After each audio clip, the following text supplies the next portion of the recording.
BA भाग प्रथम राजनीति विज्ञान प्रथम प्रश्न पत्र राजनीति विज्ञान के मूल आधार। मित्रों, आज का हमारा टॉपिक हम संसदीय शासन व्यवस्था को पढ़ेंगे। संसदीय शासन व्यवस्था में हम संसदीय शासन के गुणों से प्रारंभ करना चाहेंगे, क्योंकि इससे पहले हमने संसदीय शासन क्या है और संसदीय शासन की विशेषताएं क्या हैं यह हम अपने इससे पहले वाले व्याख्यान में स्पष्ट कर चुके हैं। तो आज हम पढ़ेंगे संसदात्मक शासन या संसदीय शासन के गुण। मित्रों, संसदीय शासन में जो गुण हम देख सकते हैं, जो गुण पाए जाते हैं वो इस प्रकार है। पहला है व्यवस्थापिका और कार्यपालिका में सहयोग और सामंजस्य। मानव शरीर के समान ही शासन व्यवस्था में भी एक आंगिक एकता होती है, सावयव एकता होती है, और श्रेष्ठ प्रशासन के लिए ये अत्यंत आवश्यक है कि शासन के इन अंगों में जो पारस्परिक सहयोग बना रहे, यानी व्यवस्थापिका, कार्यपालिका और न्यायपालिका में सहयोग बना रहे। तो केवल संस्थात्मक शासन व्यवस्था ही इस प्रकार की होती है जिसमें इस प्रकार का सहयोग पाया जा सकता है। वर्तमान समय में मित्रों, हम जानते हैं कानून निर्माण का कार्य बहुत अधिक जटिल हो गया है और व्यवस्थापिका के द्वारा ये जटिल कार्य शासन कार्य में पर्याप्त ज्ञान और अनुभव की ज़रूरत होती है। इसलिए पर्याप्त ज्ञान और अनुभव वाले जो कार्यपालिका के सदस्य यानी जो मंत्रीगण होते हैं उनकी सहायता से ठीक प्रकार से किया जा सकता है।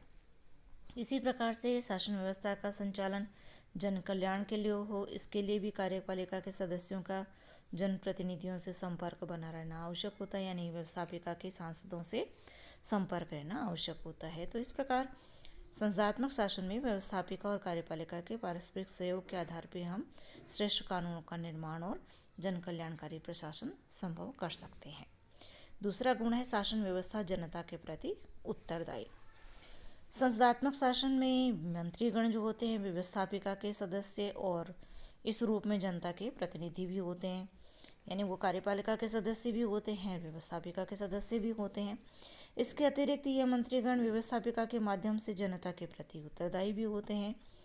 मंत्री लोगों को अपने पद पर बने रहने के लिए जनता के दृष्टिकोण का ध्यान रख करके उसके अनुसार ही कार्य करना पड़ता है। इस प्रकार इस शासन व्यवस्था में लोकमत का उचित आदर होता है। तीसरा गुण है सरकार निरंकुश नहीं हो पाती। संसदीय शासन में क्योंकि सरकार व्यवस्थापिका के प्रति उत्तरदायी होती है, इसलिए वह कभी भी निरंकुश नहीं हो पाती। व्यवस्थापिका में विद्यमान विरोधी दल जो होते हैं वो शासन पर अंकुश बनाए रखने का काम करते हैं, और मंत्रिमंडल अपनी सीमाओं का उल्लंघन करे अथवा अपने कर्तव्यों की यदि उपेक्षा करे तो उसके विरुद्ध प्रश्न पूछे जा सकते हैं उससे। उसके विरुद्ध निंदा प्रस्ताव, काम रोको प्रस्ताव, कटौती प्रस्ताव और अविश्वास का जो प्रस्ताव है वो लाया जा सकता है विपक्ष के द्वारा। इस तरह से उन्हें कर्तव्य परायण होने के लिए हमेशा सजग रहना पड़ता है ताकि वो कर्तव्य परायण बने रहें।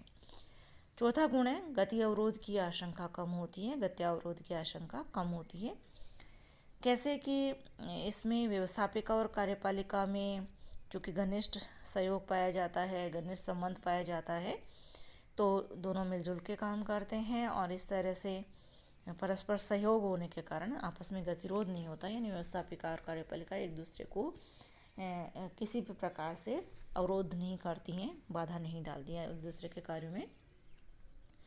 पांचवा गुण है अवसर के अनुकूल परिवर्तनशीलता।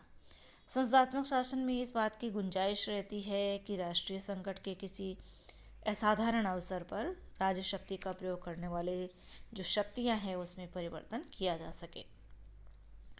यानी किसी मंत्री को बदलना है, प्रधानमंत्री को बदलना है तो ये किया जा सकता है, इसके लिए चुनाव की आवश्यकता नहीं होती है।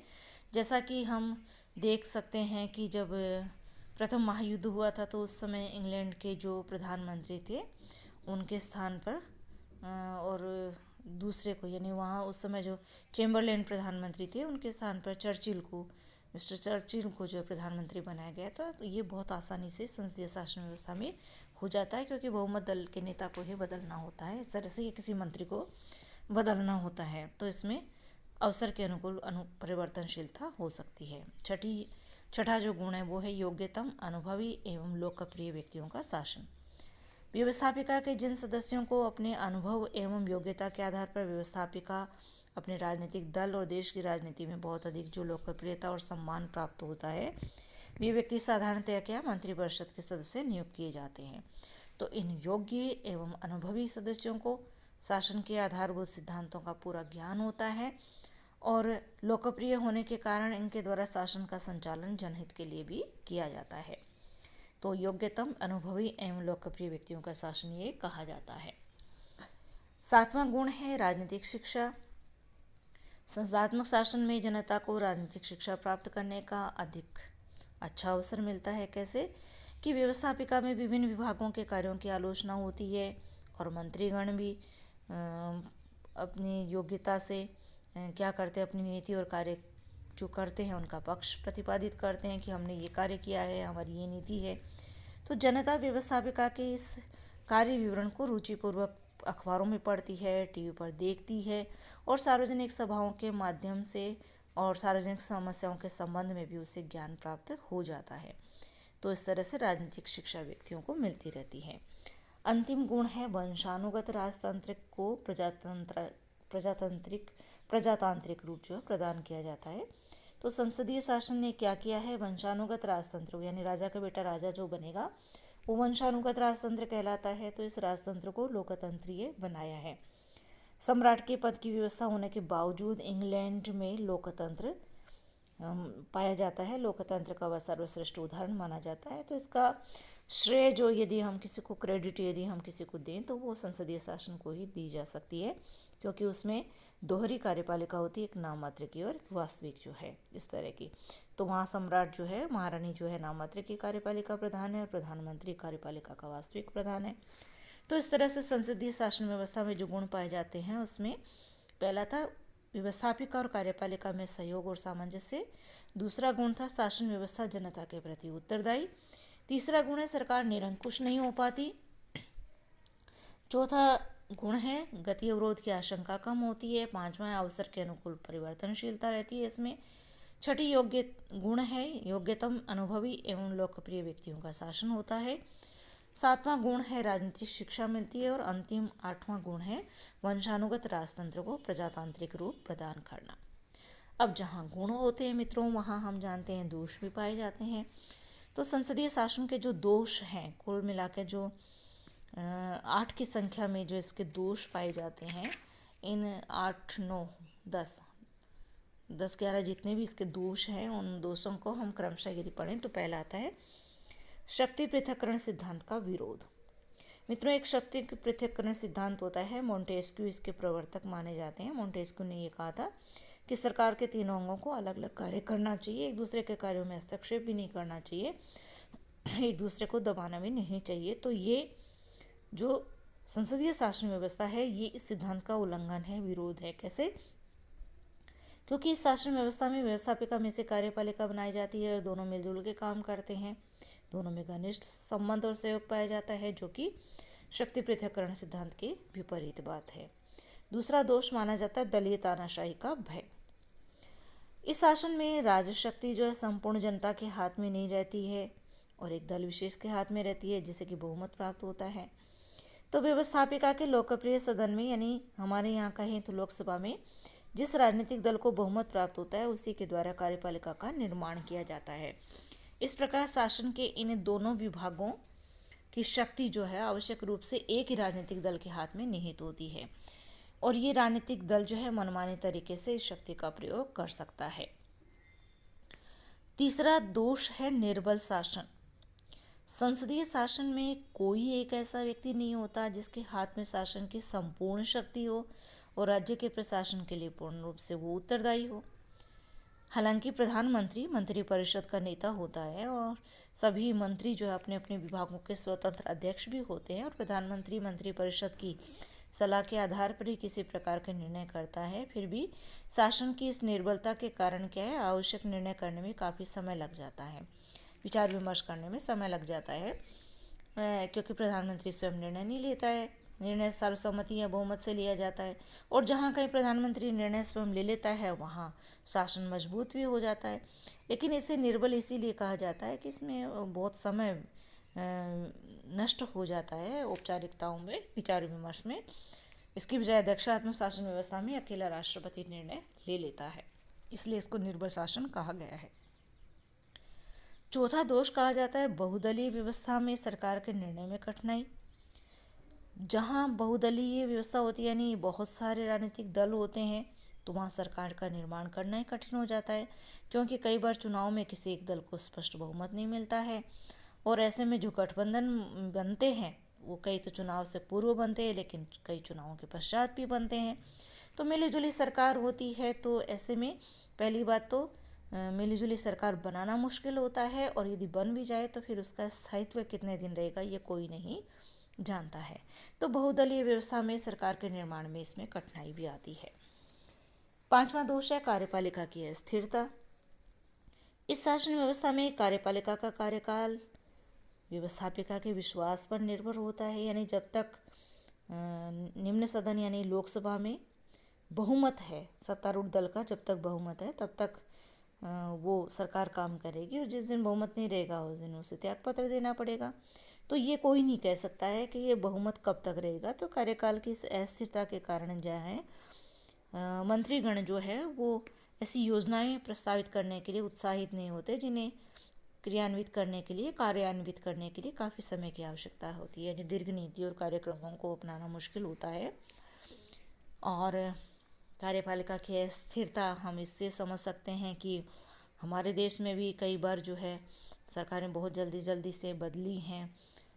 जैसे हम बात करें तो 77 में जब चुनाव हुए तो फिर 80 में वापस चुनाव होने पड़े, और इसी तरह से जब 89 में चुनाव हुए तो फिर 91 में लोकसभा के चुनाव हुए, इसी तरह फिर 96 में हुए तो फिर 98 में चुनाव हुए, 98 के बाद फिर 99 में चुनाव हुए। तो इस तरह से जल्दी जल्दी हमारे यहाँ स्वयं लोकसभा जो है उसके चुनाव होते रहे हैं, सरकारें बदलती रही है, क्योंकि कार्यपालिका की अस्थिरता रही है। छठा दोष है नीति में जो नीतियाँ बनाई जाती है वो एक रूपता या उसमें अनुरूपता नहीं होती है। कैसे कि शासन की अस्थिरता के कारण क्या होता है, सरकारें बदलती है, और सरकारें बदल जाती है तो नीतियाँ भी बदल जाती है। तो देश को दीर्घकालीन नीतियाँ नहीं मिलती है। मान लीजिए किसी एक दल की सरकार है, अभी उसने नीतियाँ बनाई है और चुनाव जल्दी चुनाव हो गए क्योंकि उनका बहुमत अल्पमत में आ गया। तो फिर जो दूसरी सरकार यदि उसी दल की नहीं आती है, दूसरे दल की आ जाती है, तो फिर वो पहले वाली पार्टी की नीतियों को बदल देती है। तो इस तरह से यहाँ नीतियों की अनुरूपता नहीं रहती है, ये इसका एक दोष माना जाता है। इसका एक दोष ये भी माना जाता है कि ये अक्षम व्यक्तियों का शासन है, यानी अयोग्य व्यक्तियों का शासन है। कैसे कि संसदीय शासन में प्रधानमंत्री द्वारा मंत्रिपरिषद का निर्माण जो है वो योग्यता और कई बार ज्ञान के आधार पर नहीं किया जाता, वरन उसकी लोकप्रियता और अपने राजनीतिक दल में उसकी स्थिति कैसी है, उस सदस्य की स्थिति कैसी है, इस आधार पर किया जाता है। और यहाँ हम ये भी कह सकते हैं कि मिलीजुली यदि सरकार है तो ऐसे में सौदेबाजी भी होती है मंत्री पद के लिए। तो इस तरह से कई बार अयोग्य व्यक्तियों को भी मंत्रिमंडल में या मंत्रिपरिषद में लेना पड़ता है सौदेबाजी के कारण, दबाव के कारण। तो जहाँ पूरी तरह से योग्य व्यक्तियों को लिया जाए मंत्रिपरिषद में, योग्य, ईमानदार, अनुभवी, है ना, इस तरह के लोगों को यदि मंत्री पद दिया जाता है तो बहुत अच्छा शासन चलता है। लेकिन जहाँ कहीं भी इस तरह के समझौते करने पड़ते हैं, सौदेबाजी होती है, वहाँ अक्षम व्यक्तियों का शासन इसे कहा जाता है। आठवां दोष है मंत्रिपरिषद के अधिनायकवाद की प्रवृत्ति। वर्तमान समय में संसदात्मक शासन की एक नई प्रवृत्ति देखने को सामने आई है। क्या कि संपूर्ण राज्य शक्ति जो है मंत्रिपरिषद के हाथों में केंद्रित हो जाती है और व्यवस्थापिका उसके हाथों में कठपुतली मात्र रह जाती है, यानी मंत्रिपरिषद ज़्यादा हावी रहती है। सैद्धांतिक दृष्टि से जहाँ व्यवस्थापिका को कार्यपालिका पर नियंत्रण रखना चाहिए, वहाँ व्यवहार में क्या है, कार्यपालिका व्यवस्थापिका पर नियंत्रण रख रही है। नेता होने के कारण प्रधानमंत्री का अपने दल पर विशेष नियंत्रण होता है, और इसके साथ साथ विरोध करने पर वो अपने असहयोगी सदन को राज्य के प्रधान से अपील करके भंग करवा सकता है। यानी प्रधानमंत्री के पास ये भी एक शक्ति है कि वो लिखित में सिफारिश कर दे कि लोकसभा को समय से पूर्व भंग कर दिया जाए, तो राष्ट्रपति ऐसी सिफारिश मान लेता है। तो इस तरह से व्यवहार में क्या है, मंत्रिपरिषद ही व्यवस्थापिका को नियंत्रित करता है। तो ये उसके अधिनायकवाद की प्रवृत्ति है। नौवां इसका दोष है प्रशासन कार्य की ओर उचित ध्यान नहीं दिया जाता। कार्यपालिका के व्यवस्थापिका से संबंध होने के कारण मंत्रियों का बहुत समय क्या है, कानून निर्माण में चला जाता है, और बिल पेश करते हैं, बिल तैयार करवाते हैं, ड्राफ्टिंग होती है, उसके बाद उसको सदन में प्रस्तुत किया जाता है, उसको पास करवाया जाता है, तो ये सारा काम जो होता है उसमें उसका समय चला जाता है। इसके अतिरिक्त मंत्रिपरिषद का जीवन जो है वो लोकप्रियता पर निर्भर करता है। तो इसके लिए वो क्या करते हैं, अपनी लोकप्रियता बनाए रखने के लिए मंत्री क्या करते हैं, अपने क्षेत्र के लोगों के काम करते हैं, ताकि लोग उनको जब कभी दोबारा चुनाव हो तो उनको वोट दें। तो परिणाम स्वरूप क्या होता है, मंत्रियों का शासन संबंधी कार्यों पर पर्याप्त ध्यान उनका नहीं जाता है, क्योंकि या तो उनका समय संसद में निकल जाता है, व्यवस्थापिका की कार्रवाई में निकल जाता है, और या फिर वो अपने क्षेत्र के या दूसरे लोगों के काम करते रहते हैं। तो इस तरह से क्या है, प्रशासन कार्य की ओर उनका उचित ध्यान नहीं रहता है। 10वां इसका दोष है उग्र राजनीतिक दलबंदी। अध्यक्षात्मक शासन में तो राजनीतिक दल केवल निर्वाचन के समय सक्रिय होते हैं, किंतु संसदीय शासन में क्या होता है, शासन शक्ति प्राप्त करने की आशा में राजनीतिक दल जो है हमेशा से सक्रिय रहते हैं। सत्तारूढ़ दल इसलिए सक्रिय रहता है कि आगामी चुनाव में भी उसको वोट मिले, और विरोधी दल ये चाहते हैं कि आगामी चुनाव में उनको वोट मिले। सत्ता हथियाने के लिए वो हमेशा आरोप प्रत्यारोप चलाते रहते हैं। तो सारा वातावरण इस तरह से खराब बना रहता है। तो इसमें उग्र राजनीतिक दलबंदी चलती रहती है। 11वां इसका दोष है संकट काल में कार्यपालिका की निर्बलता। संस्थात्मक शासन युद्ध या अन्य संकट काल की स्थिति में बहुत अधिक निर्बल होता है। कैसी, ऐसी स्थिति में क्या है, मंत्रिपरिषद न केवल युद्ध का संचालन या संकट काल का सामना करता है, पर उसे साथ ही साथ क्या है, दिन प्रतिदिन की आलोचना भी सहन करनी पड़ती है, जो कि विरोधी दल द्वारा की जाती है। और भी आलोचनाएं जो होती है मंत्रिपरिषद के कार्य में बाधक होती है। तो इस तरह से संकट काल में एक तो उसको आलोचना सहन करनी पड़ती है, नंबर 2 संकट काल में भी कब उसका बहुमत अल्पमत में आ जाए, कब सदन में उसके विरुद्ध अविश्वास प्रस्ताव पारित हो जाए। तो इस तरह से उनको अपने पद के जाने का भी भय रहता है। और एक और इसका दोष है, वो है मंत्रिमंडलों का बढ़ता हुआ आकार। वर्तमान समय में संसदीय शासन व्यवस्था में एक ये नया दोष देखने को मिल रहा है कि आजकल मंत्रिमंडल बहुत बड़ा होता जा रहा है। मित्रों, मंत्रिमंडल में बहुत कम मंत्री होने चाहिए। महत्वपूर्ण विभागों के वरिष्ठ अनुभवी ज्ञानवान मंत्री होने चाहिए। लेकिन आजकल क्या है, तुष्टीकरण की राजनीति में और मिलीजुली सरकार में तो विशेष रूप से जो सहयोगी दल होते हैं जिन्होंने समर्थन दिया है, उनके व्यक्तियों को भी लेना पड़ता है मंत्रिमंडल में। तो इस तरह से उसका आकार बढ़ता जा रहा है। तो मित्रों, ये जो इसके दोष हैं मैं आपको एक बार पुनः बता दूं। पहला इसका दोष माना जाता है शक्ति पृथक्करण सिद्धांत का विरोध। दूसरा है दलीय तानाशाही का भय। तीसरा है निर्बल शासन। चौथा, बहुदलीय व्यवस्था में सरकार के निर्माण में कठिनाई। 5वां दोष था कार्यपालिका की अस्थिरता। 6ठा दोष है नीति में अविच्छिन्नता व अनुरूपता नहीं और अक्षम व्यक्तियों का शासन। 8वां पॉइंट था मंत्रिपरिषद के अधिनायकवाद की प्रवृत्ति। 9वां दोष है प्रशासन कार्य की ओर उचित ध्यान नहीं और उग्र राजनीतिक दलबंदी, ये 10वां दोष था। 11वां है संकट काल में कार्यपालिका की निर्बलता और मंत्रिमंडलों का बढ़ता हुआ आकार, ये 12वां और अंतिम दोष था। तो इसमें कोई संदेह नहीं मित्रों कि संस्थात्मक शासन के कुछ दोष हैं, परंतु ये भी एक तथ्य है कि संस्थात्मक शासन अत्यधिक प्रजातांत्रिक है। इसमें सरकार जो होती है जनता के प्रतिनिधियों और अंतिम रूप से जनता के प्रति उत्तरदायी बनी रहती है। और व्यवस्थापिका और कार्यपालिका का भी संबंध जो है सहयोगपूर्वक रहता है, घनिष्ठ संबंध रहता है। तो हम ये कह सकते हैं कि यदि एक देश में स्वस्थ और सुदृढ़ दलीय पद्धति विद्यमान हो तो संस्थात्मक शासन की सफलता की बहुत अधिक आशा की जा सकती है। धन्यवाद।